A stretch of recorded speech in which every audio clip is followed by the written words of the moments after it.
Even though it's not feeling like fall outside today, the fall marathon season will be starting soon. Joining us now is Dr. Matt Silvis. He's a medical director of primary care sports medicine at Penn State Health. Thank you so much for joining us. Thanks for having me. Yeah, so for over a decade, I understand you've been traveling to marathons like the Marine Corps Marathon happening this weekend. Talk to us about the common injuries you see at races.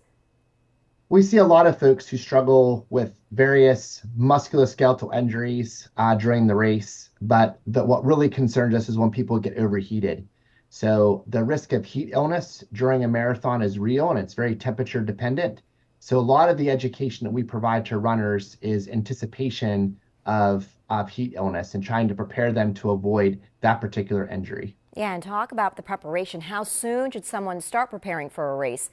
And what's the best way to get race ready? Yeah, great question. So the race, the Marine Corps Marathon, for instance, is this Sunday. We'll ask all of our runners to start looking at the forecast now for the weekend. Make sure that they're not over dressing for the race. If it's a cool start at 7:30 in the morning, you want to make sure you're dressed in layers so you can shed some of the outer clothes that you're wearing so that you don't get overheated during the race.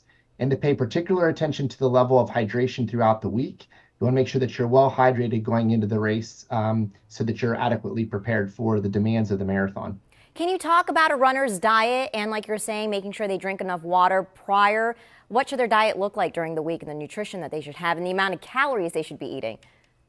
Really don't want to make any dramatic changes from your training cycle. So we try to recommend that people don't do anything new the week of the race. Just really focus on the kind of nutrition that they've been following throughout their training cycle to prepare for the marathon. We ask 2 days before the event, really focus on a good carbohydrate meal. So people tend to gravitate towards pasta, for instance, for that meal. And then to make sure the morning of the race that you're having a little bit of protein as part of your breakfast before the race. Some people get a very nervous stomach and they don't want to eat a lot before the race. But if you don't have some planned food before you race, you could find yourself really becoming nutritionally deficient during the race, and that could impact your ability to finish the race well. Yeah, and in terms of just getting ready for the race, when you're practicing for a couple of months, should they do it in increments as they get closer to race day, or should they just do 20 miles right before the race or a couple days before the race? Yeah, the peak for marathon training occurs a few weeks before the actual marathon. All runners right now at this point in time should be doing light to no activity at this point, this close to the marathon. They're really on what we call their taper. So they should, if they were following a marathon training course, they should have already kind of hit their peak probably 2 or 3 weeks ago. And they've been slowly declining their mileage per week since that time. And they should be adequately prepared if they are following an appropriate training cycle, which are readily available. And you're talking about different injuries. Is there a type of shoe that you recommend for racing, marathon racing?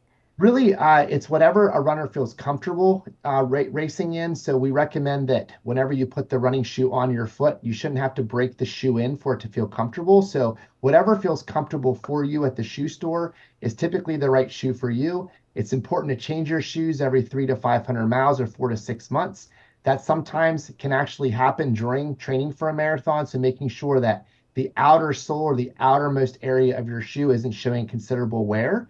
This week, probably too close to the marathon to necessarily change your shoe, but making sure that runners are changing their shoes on a pretty frequent basis so that they have the right support in their shoe for running on concrete for long distances. Yeah, that's a great tip there. And talk to us about sleep. I know a lot of people are probably on edge. You can't sleep the night before, but how important is proper sleep before race day?